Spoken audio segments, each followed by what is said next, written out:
وأصحابه أجمعين أما بعد فقد قال الله تبارك وتعالى في القرآن المجيد أعوذ بالله من الشيطان الرجيم بسم الله الرحمن الرحيم لن ينال الله لحومها ولا دماؤها ولكن يناله التقوى منكم كذلك سخرها لكم لتكبروا الله على ما هداكم وبشر المحسنين صدق الله العظيم.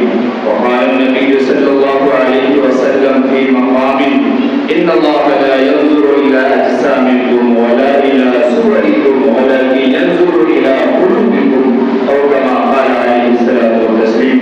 اللهم صل على محمد وعلى آل محمد كما صليت وباركت على إبراهيم وعلى آل إبراهيم إنك حميد مجيد. حاضرین گرامی، اللہ رب العزت کی طرف سے بنایا ہوا محترم مہینے اور مخصوص ایام میں سے دوسرا محترم مہینہ چل رہا ہے اور ان کے یہ خاص اور مخصوص دن چل رہے ہیں. یہ عشرہ ذی الحجہ بڑا عظیم ہے، بڑا معتبر ہے، اس کے دن بڑے خاص ہیں، اس کی راتیں بڑی خاص ہیں. اس تعلق سے بات گزشتہ ہفتے ہوئی کہ دن کا روزہ، یہ ہر دن کا روزہ ایک سال کے روزے کے برابر کا ثواب رکھتا ہے اور اس کے رات کی عبادت، ہر رات کی عبادت لیلۃ القدر کے رات کے برابر ثواب رکھتی ہے. اور لیلۃ القدر یہ 1000 مہینوں سے افضل ہے. اور جب 9ویں تاریخ آئے گی، آج ذی الحجہ کی 7ویں تاریخ ہے ہمارے ملک میں، کہیں 8ویں ہے اور کہیں دوسری تاریخ بھی ہوگی. تو 7 تاریخ آج ہے. جو 9ویں تاریخ آئے گی کل کے بعد پرسوں، وہ عرفہ کا دن ہوگا ہمارے یہاں سعودی کے اعتبار سے یا اور ان کے اعتبار سے. جہاں 8 تاریخ ہے وہاں کے اعتبار سے کل یوم عرفہ ہوگا. یہ بات بیچ میں آپ ذہن میں رکھ لیں، بات آ گئی. میں عرفہ کے فضائل بتا رہا ہوں، لیکن یوم عرفہ کے تعلق سے بھی آج کل غلط افواہیں پھیلائی جاتی ہے، غلط باتیں پھیلائی جاتی ہے. وہ یہ کہتے ہیں کہ روزہ رکھنا ہے تو 8 تاریخ کو رکھیے، نہیں تو یوم عرفہ کو رکھیے. اور یوم عرفہ جو ہے یہ اس دن کو کہتے ہیں جس دن حاجی عرفات کے میدان میں جا کے ٹھہرتے ہیں اور قیام کرتے ہیں. پھر وہ یہ کہتے ہیں کہ یوم عرفہ جو ہے یہ تو حاجی کے لیے ہے، سعودی والوں کے لیے ہے. ایسا کچھ نہیں ہے. آپ جس ملک میں رہتے ہو، جہاں رہتے ہو، اس دن کے چاند کے اعتبار سے 10 تاریخ سے پہلے والی جو تاریخ ہوگی 9ویں تاریخ، وہ یوم عرفہ ہوگی. اس کو سعودی سے کوئی مطلب نہیں ہے، حج سے کوئی مطلب نہیں ہے. عام آدمی کے لیے یوم عرفہ 9 ذی الحجہ ہے، اور جو حج کے لیے جس ملک میں ہے اس کے لیے اپنی تاریخ میں یوم ذی الحجہ ہے، یوم عرفہ ہے. تو اس لیے کسی کی باتوں میں نہیں رہنا ہے. اور یوم عرفہ کی خاص فضیلت یہ ہے کہ جناب محمد رسول اللہ صلی اللہ علیہ وسلم نے ارشاد فرمایا کہ جو عرفہ کا روزہ رکھے، یوم عرفہ کا یعنی 9 ذی الحجہ کا، اللہ رب العزت اس کو 1 سال پیچھے اور 1 سال آگے کے گناہوں کو معاف فرما دیتے ہیں. یہ یوم عرفہ کی خاص فضیلت ہے. اس لیے اگر ہمت ہو، استطاعت ہو تو عمل کریں اور کوشش کریں، اور اگر نہیں کر سکتے ہیں تو کم سے کم اس قسم کے غلط افواہوں والے کا ساتھ نہ دیں، ان کے ساتھ ہاں میں ہاں نہ ملائیں، ان کی باتوں کو مانے نہیں. یہ یاد رکھیے گا، ورنہ پھر دین کے ساتھ کھلواڑ، دین کا مذاق اور دین کی ذلت اور حقارت کی وجہ سے جو نقصان ہوگا، جو گناہ ہوگا، یہ اللہ کے یہاں جواب دینا بڑا مشکل ہو جائے گا. اور جناب محمد رسول اللہ صلی اللہ علیہ وسلم کے قول کو اپنانا بڑا مشکل ہو جائے گا. اس بات کو دھیان رکھیں. تاریخ اور چاند کی تاریخ کا اعتبار ہر مہینے کا اور ہر ملک کا الگ الگ ہے، اور یہ شریعت میں موجود ہے، حدیث میں یہ موجود ہے، ہر جگہ موجود ہے. اختلاف مطالب جسے کہتے ہیں، یہ فقہی باتیں ہیں، اس لیے شریعت میں اس کا اعتبار ہے. مثال کے طور پہ رمضان میں کوئی کیوں نہیں کہتا کہ سعودی والا عید منا رہے ہم منا لیں؟ یہ الگ بات ہے، کچھ لوگ کہتے بھی ہیں، منا بھی لیتے ہیں، لیکن عموم ایسا نہیں ہے نا، نہیں کہتے. اور اس دنوں میں جہاں عبادتیں ہونی ہیں تو وہ کہیں گے کہ 8 کو رکھیے کیونکہ عرفہ وہاں 8 کو ہے اور آپ کے یہاں 9 کو نہیں. یہ سب بیکار کی باتیں ہیں. یہ سب نئے فکر میں یا نئے دور کے نئے باتوں میں پڑھنے کی ضرورت نہیں ہے. اگر استطاعت ہے تو عمل کریں. اللہ رب العزت نے یہ مہینہ عطا فرما دیا، یہ ذی الحجہ کا عشرہ عطا فرما دیا. آج اس کے ساتھ تاریخ ہوگی. اس کے جو خاص عمل ہے وہ خاص عمل یہ ہے کہ اس مہینے کی 10ویں تاریخ کو ہم عید الاضحیٰ کی نماز ادا کرتے ہیں، جسے ہم اپنی زبان میں بقرعید کہتے ہیں یا بقرعید کا تہوار کہتے ہیں. تو وہ نماز ادا کی جاتی ہے اور کے ادا کرنے کے بعد 3 دن خاص ہیں. 10 تاریخ جس دن نماز پڑھیں، اس کا 11 تاریخ اور پھر 12 تاریخ. اس 3 دنوں میں ہم اللہ کے راستے میں اللہ کے نام پر اللہ کی رضا اور خوشنودی کے لیے، بات سمجھیے گا، اللہ کے لیے، اللہ کے نام پر اللہ کی رضا اور خوشنودی کے لیے اللہ نے جو ہمیں حکم دیا ہے اور جو حیثیت عطا فرمایا ہے، اگر ہم صاحب حیثیت ہیں تو اللہ کے لیے ہم جانور قربان کرتے ہیں. یہ اس خاص دنوں میں خاص قسم کے خاص عمر کے جانور کو اللہ کے لیے خاص کر کے قربان کرنا، اسی کا نام قربانی ہے. یہ یاد رکھیے گا، یہ بڑی اہم باتیں ہیں. اس کے لیے دن خاص ہے. کوئی آج کر لے، کوئی 12 کے بعد کر لے، قربانی نہیں ہوگی. کوئی قربانی کرے لیکن اس کی نیت اللہ کی رضا مقصود نہ ہو، اللہ کی رضا اور خوشنودی کے لیے نہ کر رہا ہو، اجر و ثواب کے لیے نہ کر رہا ہو، اللہ کا احکام مان کے نہ کر رہا ہو، اپنی کسی ضرورت کے لیے کر رہا ہو، اپنے نام و نمود کے لیے کر رہا ہو، کھانے پینے کے لیے کر رہا ہو، یہ قربانی نہیں ہوگی. قربانی اللہ کے لیے ہوگی اور اسی خاص دنوں میں ہوگی اور خاص قسم کے جانوروں کے ساتھ ہوگی. دوسرے جانوروں کے ساتھ بھی قربانی نہیں ہوگی. اس بات کا خیال رکھنا ہے. اور جب ہم جانور لیتے ہیں تو ہم جب جانور لیں اس بات کی کوشش کریں کہ اللہ نے جتنی حیثیت ہمیں عطا فرمائی ہے اس حیثیت کے اعتبار سے ہم اچھا سے اچھا جانور خریدیں. لیکن یہ بات بھی ساتھ میں ہمیشہ عرض کرتا ہوں کہ اس بات کا بھی خیال رکھیں کہ کہیں ایسا نہ ہو کہ بہت اچھا جانور لینے کی وجہ سے لوگ ہمت ہار جائیں اور جو واجب قربانی ادا ہو سکتی ہے وہ بھی نہ کریں. یہ بات بھی غلط ہے. اس لیے شریعت نے جتنی رخصت دی ہے اس پہ بھی عمل کر کے کم سے کم واجب کو ادا کرنا ہے. اس بات کا خیال ہے. عظیمت پہ ہم عمل کریں گے، افضل پہ ہم عمل کریں گے، زیادہ ثواب ملے گا.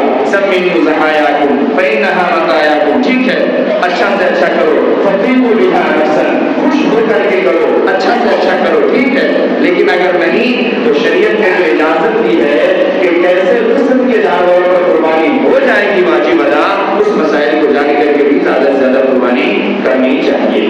قربانی کے لیے جانور خاص ہیں. بکرے کے جنس سے ہونا چاہیے. بکرے کے جنس سے بکرا ہے، بکری ہے. اسی کے جنس سے دمبا آتا ہے، اسی کے جنس سے مینڈا ہے، اسی کے جنس سے چھترا ہے. الگ الگ جگہ الگ الگ نام ہیں. یہ قربانی کریں گے. بڑے جنس میں جو ہم آئیں گے تو ہمارے یہاں گائے ہے، اسی طریقے سے اس کا جو سے مذکر ہے، بچڑا ہے، باچھا ہے، جو بھی ہے. اور بھینس ہے، بھینس بھی اسی کے گائے کے جنس سے ہے. لغت میں یہ بات موجود ہے اور اس کی بھی قربانی جائز ہے. ہمارے علاوہ دوسری جگہوں پہ قربانی ہوتی بھی ہے، اسی کو کیا جاتا ہے. تو اس کو کریں گے. اس کے بعد نمبر آتا ہے اونٹ کا. اونٹ کے جنس سے جو بھی ہے اس کی قربانی ادا کریں گے. اس میں جب قربانی کے لیے ہم جانور لیں تو ایک بات کو صرف اچھی طرح سے تحقیق کر لیں، سمجھ لیں جہاں جو راستہ ہے اس کے لیے اس راستے کو اپنایا جائے کہ چھوٹا جانور جو بھی ہے، چھوٹا جانور، ان چھوٹے جانور میں 1 سال عمر کا پورا ہونا ضروری ہے. اس میں صرف دمبے کے ساتھ اور چھترے کے ساتھ کی اجازت ہے کہ اگر وہ اتنا موٹا تازہ اور بھروا تیار ہے کہ اگر اس کو 1 سال والے میں جانوروں میں چھوڑ دیا جائے اور وہ 1 سال سے کم کا ہو، 6 مہینے کا ہو، 8 مہینے کا ہو، لیکن وہ 1 سال والوں میں برابر ہو جائے، لگے نہیں کہ یہ اس سے چھوٹا ہے، تو اس کے ساتھ اجازت ہے، صرف اس کے ساتھ. لیکن کوئی خصی کے ساتھ، بکری کے ساتھ اگر یہ چاہے کہ اگر اس کی عمر کم ہے تو اس کی قربانی درست نہیں ہوگی، چاہے 1 دن بھی عمر کم ہو. ہاں، کسی کے یہاں جانور 9 تاریخ کو پیدا ہوا یوم عرفہ کو اور اگلے 10 تاریخ کو یوم النحر پر اگر قربانی کرے گا اس کی قربانی درست ہے، یہ یاد رہے. جب بڑے جانور کی بات آئے گی تو گائے کے جنس سے جو جانور ہے اس کے لیے 2 سال کا پورا ہونا شرط ہے اور ان کے لیے 5 سال کا. یاد رکھیے گا. جب بھی مسائل بیان ہوتے ہیں تو ایک چیز کو اچھی طرح ساتھ میں رکھیے کہ وہاں یہ نہیں کہا جاتا ہے کہ جانور دتا ہوا ہونا چاہیے، اس بولیے گا بات، لیکن ہم اس بات کا بھی خیال رکھنا چاہیے کہ جانور دتا ہونا چاہیے. میں تھوڑا سا سمجھا رہا ہوں اس کو. ہوتا کیا ہے، یہ ضروری نہیں ہے کہ ہر بڑا جانور یعنی گائے اور بکرے کے گائے اور بادشاہ کا جو جنس ہے 2 سال میں اس کے دانت گر ہی جائیں، یہ ضروری نہیں ہے. اور 1 سال والا جو چھوٹا جانور ہے اس کے بھی دانت گر ہی جائیں، یہ ضروری نہیں ہے. تو مسئلہ یہ ہے یہاں پہ کہ اگر یقینی طور پہ معلوم ہے اور اگر گھر کا جانور ہے، شریعت نے عمر ہی بتائی ہے، نام دیکھ سکتے ہیں، فتاوا بھی دیکھ سکتے ہیں۔ تو اگر 1 سال مکمل ہونے کی گارنٹی ہے، اگر ہم جس کسان سے لے رہے ہیں، جس سے ہم جانور لے رہے ہیں، وہ اس بات کی ضمانت دے رہا ہے، اور اگر ہمیں معلوم ہے اور ہم اس پہ یقین کرتے ہیں، تو پھر قربانی درست ہوگی، گرچہ اس کا دانت گرا ہو یا نہ گرا ہو یا لڑکے گا۔ بڑے سے لے کے چھوٹے تک ہر جانور میں یہی مسئلہ ہے۔ لیکن اب چونکہ دانت اس لیے دیکھتے ہیں کہ ہم دوسری جگہ جب جانور خریدتے ہیں، بازاروں میں جب خریدتے ہیں، تو چونکہ جو لے رہا ہے، جس سے ہم لے رہے ہیں، اس سے خود نہیں معلوم ہوتا ہے کہ یہ جانور کہاں کا ہے، وہ کہیں اور سے لاتا ہے، وہاں والے لوگ کہیں اور سے لاتے ہیں، وہ کئی جگہ جانور چل رہا ہوتا ہے، تو عمر وہ یقین بتاتا کہ عمر اس کا پورا ہے یا نہیں ہے، اور اس کو معلوم بھی نہیں ہوتا، تو اس لیے وہ یہ کہتا ہے کہ دتا ہے یا نہیں ہے، یا اس کے 2 دانت ہیں یا 4 دانت ہیں۔ آئی بات سمجھ میں؟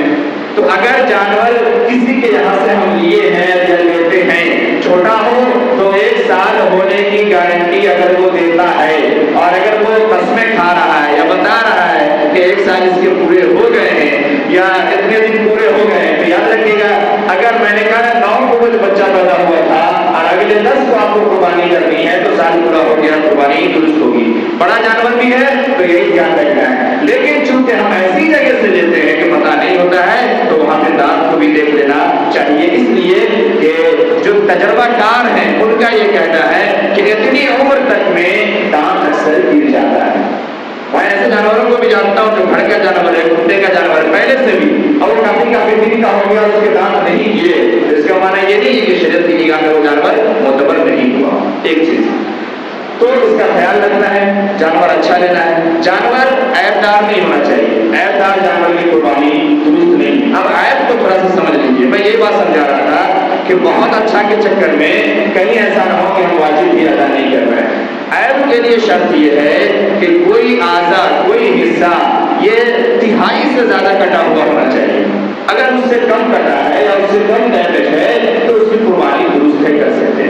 آنکھوں کی روشنی ہے، اتنی زیادہ ان کی روشنی چلی گئی ہے کہ وہ چارہ بھی نہیں دیکھ پاتا ہے کہ چارہ کہاں پر ہے۔ آپ اور اس کے سامنے ہاتھ گھمائیں تو وہ پہچان بھی نہیں پاتا کہ میرے سامنے کوئی ہاتھ گھما رہا ہے۔ اگر اتنی اس کی آنکھوں کی روشنی جا چکی ہے تو پھر اس جانور کی قربانی درست نہیں ہے۔ اسی طریقے سے پاؤں ہے اس کا، 3 پاؤں اس کے بالکل ٹھیک ہے، 4تھا پاؤں وہ بالکل زمین میں نہیں لگاتا، چاہے اس میں چوٹ لگی ہو، چاہے ٹوٹا ہو یا کسی بھی طریقے سے وہ ڈیمیج ہو، تو ایسا ہو کہ وہ بالکل نہیں لگاتا ہو زمین میں، تو اس کی قربانی درست نہیں ہے۔ اور اگر وہ پاؤں تھوڑا سا بھی زمین میں ٹیکتا ہے، 3 پاؤں پہ چلتا ہے اور 4تھا پاؤں اس کا جو ہے اس کو تھوڑا سا بھی زمین میں ٹیکتا ہے، تو پھر اس کی قربانی درست نہیں کر سکتے ہیں۔ اسی طریقے سے کمزور یا دبلا پتلا، اتنا زیادہ دبلا پتلا نہیں ہونا چاہیے کہ جس کو ٹھیل کر کے لے جانا پڑے دھکا مار کر کے۔ اگر وہ خود سے چل کر کے وہاں تک جا سکتا ہے جہاں پر ہمیں بسم اللہ اللہ اکبر کا انتظام کرنا ہے، تو پھر اس کی قربانی درست ہے۔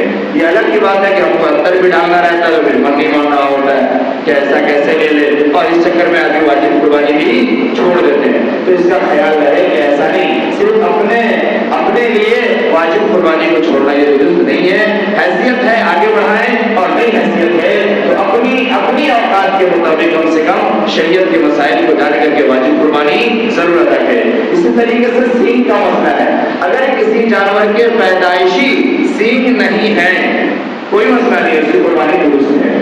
ہو گیا ہے 1/3 سے کم جو سینگ ٹوٹی ہوئی ہے تو اس کی قربانی درست ہے۔ تو ان تمام چیزوں کو ہم دیکھا کریں، سمجھا کریں، اور اس کے بعد واجب قربانی ضرور ادا کرنے کی کوشش کریں۔ میں اس تعلق سے پچھلے سال میں بات کیا تھا، ایک لائن میں آپ کو ایک بات سمجھاتا ہوں۔ قربانی کا نصاب کیا ہے؟ قربانی کا نصاب وہی ہے جو صدقہ فطر کا نصاب ہے۔ یاد رکھیے گا، شریعت جب قربانی کے نصاب کو سمجھاتی ہے نا، تو وہ بار بار شریعت میں اور فقہ کی کتاب میں یہ ذکر نہیں آتا جو ہم لوگ بار بار کے چلاتے ہیں 612 گرام اور 87 گرام اور 35,000 اور زور سے نہیں۔ شریعت نے ایک بار بتا دیا کہ ہم نے صدقہ فطر سمجھا دیا ہے، اب صدقہ فطر کا جو نصاب ہے وہی نصاب قربانی کا ہے۔ اتنی بات سمجھ میں آئی؟ اب اگلی بات سمجھیے، آگے لائن کے اندر اگلی بات یہ ہے میری کہ آپ غور کر کے دیکھیں اور ایک سروے کریں کہ فرض کر لیجئے آپ کے محلے میں یا آپ کے گاؤں میں 1000 آدمی رہتے ہیں، فرض کر لیجئے 1000 آدمی اگر رہتے ہیں تو 1000 آدمی میں سے آپ غور کر کے دیکھیں، کم سے کم کی اگر میں بات کروں تو 900 لوگوں کی طرف سے صدقہ فطر ضرور ادا کیا جاتا ہے۔ کرتے یا نہیں کرتے؟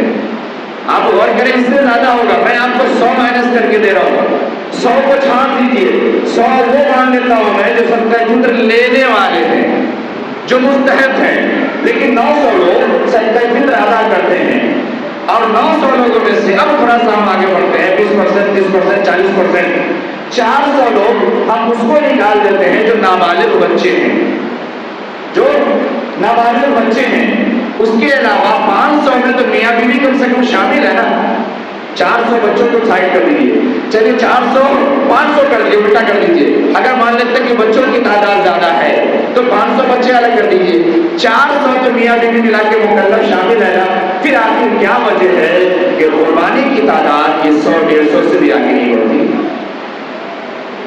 نہیں سمجھ میں شاید بات آ رہا۔ صدقہ فطر 900 لوگوں نے ادا کیا، اور قربانی بالکل الٹا کہ جو 100 لوگ وہاں ہم نے مائنس کیا تھا وہی 100 لوگ ابھی ہم قربانی کر رہے ہیں، اور 900 سے زیادہ لوگوں کا سپرا صاف ہے۔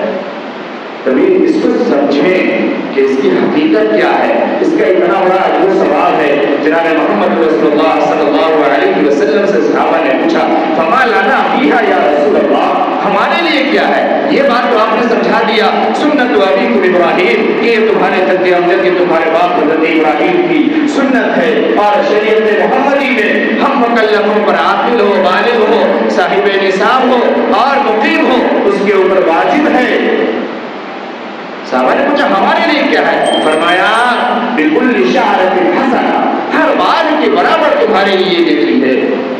دوسری حدیث میں فرمایا کبھی زمین پر خون نکلتا اللہ اسے قبول فرما لیتے ہیں۔ دوسرے میں فرمایا کہ جتنے جانور ہر ایک چیز کے ساتھ تمہارے نامہ اعمال میں اور میزان عدل میں حاضر ہوگا اور اس کو بھاری کرے گا اور تمہارے نجات کا ذریعہ بنے گا۔ اس لیے خودی کو نسل خوش ہو کر قربانی ادا کرو۔ لہٰذا ہمیں اس کو سمجھنا چاہیے اور ادا کرنے کی کوشش کرنی چاہیے۔ پھر جب ہم قربانی کر لیں، افضل یہ ہے کہ ہم 3 حصہ کر لیں، ایک حصہ اپنے گھر کے لیے، ایک حصہ غریبوں کے لیے، مسکینوں کے لیے، اور ایک حصہ رشتہ داروں کے لیے۔ اگر کوئی 3 حصہ نہیں کر سکتا 2 حصہ کر لے تب بھی درست ہے، اور اگر کوئی کسی کا زیادہ بڑا ہے، زیادہ ضرورت ہے، وہ ایک بھی نہیں کر سکتا، شریعت نے اس کو واجب نہیں کیا ہے، تو پورا کا پورا خود کھا لے تب بھی کوئی مسئلہ نہیں۔ بات سمجھیے، مستحب یہ ہے، ثواب کی چیز یہ ہے، افضل ہے، لیکن اگر کرنا چاہیں تو نہ کریں۔ ہاں اس میں ایک بات کو ضرور دھیان رکھیے کہ ہم جو مانگتے ہیں کہیں ایسا نہ ہو کہ ہمارے مانگنے کی وجہ سے کسی کی دل شکنی ہو رہی ہو، یا کہیں ایسا نہ ہو کہ نعمت کی ناقدری ہو رہی ہو۔ بریکٹ میں مسئلے کو سمجھیے، ہوتا ہمارے یہاں کیا ہے، میں بڑا ایک سے ایک الگ الگ جگہ دیکھا، پڑھ لیا ایک ساتھ میں اور لے کے جا رہے، دو روٹی بڑھاتے چلے گئے، 2 روٹی ایک ہڈی ڈال کے بڑھاتے چلے گئے۔ آپ فرض کرو ایک مرتبہ کہ جس کے گھر میں قربانی نہیں ہوئی ہے، فرض کرو، یا جس کے جو صاحب حیثیت نہیں تھا، قربانی نہیں کر سکا، غریب ہے، مسکین ہے، آپ مان لیجیے مثال کے طور پر سب سے پہلا آپ نے کوشش کیا کہ اس کے گھر پہنچا دیا، اور آپ پہنچائے اس کے ہاں 4 روٹی۔ اب کیا وہ مسالہ پیس کے گیس جلا کے انتظار کرے کہ 4 کہیں سے اور آ جائے تب چولہے جلائے، اور پھر اس کے بعد اگر لائٹ کر کے ٹھیک نہیں کام کیا تو 3 دن کے بعد ادھر ادھر سڑ کر کے پھینکا رہا ہے؟ یہ غلط ہے۔ طریقہ کو ہم درست کریں، باتوں کو سمجھے اشاروں میں۔ پھر یہ کہ ہم کھلا لے کے کہیں بھی آ رہے ہیں، کہیں بھی جا رہے ہیں، کوئی دن جوش بڑھا ہوا کرے کچھ بھی کریں گے، نہیں۔ یاد رکھیے قربانی واجب ہے، آپ اپنے واجب کو ادا کرنے کے لیے کوئی حرام گناہ کو شامل نہیں کیجیے۔ حرام گناہ یہ ہے کہ ایک دوسرے کو ایذا پہنچانا، تکلیف پہنچانا، یہ بھی حرام ہے۔ آپ اپنی واجب قربانی کر رہے ہیں، ثواب کا کام، اور اس کو کھول کر کے کر رہے ہیں یا کھلے میں کر رہے ہیں، یا کہیں بھی اس کے فضلات پھینک دے رہے ہیں، کہیں بھی گندگی کو پھیلا دے رہے ہیں، کہیں بھی آپ کھلا لے کر کے آ رہے ہیں، کھلا لے کر کے جا رہے ہیں کہ آج ہمارے تہوار کا دن ہے اور اس کی وجہ سے غیروں کو تکلیف ہوتی ہے، دوسروں کو پریشانی ہوتی ہے، یہ حرام ہے، یہ گناہ کا کام ہے۔ اس لیے کہ ایسا نہ ہو کہ ایک ثواب واجب کو کرنے کے لیے ہم گناہ کبیرہ میں مبتلا ہو جائے۔ میں ترکیب اس بارے میں یہ بتایا تھا پہلے بھی، اور میری کوشش یہ رہتی ہے آپ فرض کریں کہ محلے میں 50 گھر ہے اور 50 گھر میں سے 5 گھروں میں قربانی ہوئی. میں آپ کے ریشیو کی طرف سے بات کر رہا ہوں جو 1000 میں 100 میں ہم آئے تھے, تو اسی سے بات کرتے ہیں کہ 50 گھر ہے اور 50 میں سے 5 گھر میں قربانی ہوئی ہے. بھائی تقسیم کر لو نا, تقسیم کر لو کہ یہ 5 گھر جو ہے اپنے بغل والے 10 گھر کو دے دیں گے, یہ 5 گھر جو ہے اپنے بغل والے 10 گھر کو دیں گے, وہ 5 اپنے بغل والے 10 گھر کو دیں گے. محنت بھی بچ جائے گی اور جب 10 ہی لوگوں کو دیں گے تو قاعدے سے ذرا ڈھنگ سے دیں گے تاکہ ایک ہی بار میں اس کا چولہا مل سکے گا. بات کو سمجھے. دعا کریں کہ اللہ رب العزت ہمیں سمجھ عطا فرمائے.